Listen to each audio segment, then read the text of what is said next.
Township Entrepreneurs Stories is a web series proudly brought to you by T. We profile small businesses nationwide that are providing services and products ekasi. Hi, my name is Mtshali. I'm the founder of Ohsomecakes Pty Ltd. It's a bakery situated in Lebueng, extension 5 Tembisa.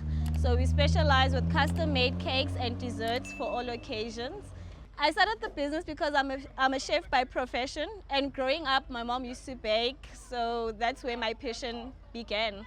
Okay, so we specialize with custom-made cakes, pastries, scones, biscuits, and desserts, treats for all occasions. Ohsomecakes is different because our cakes are not just beautiful, but they are mouth-watering. We also have a coffee shop where you can walk in and sit in Tembisa, the only coffee shop in Tembisa. You can get in touch with us on Instagram, Facebook, and TikTok.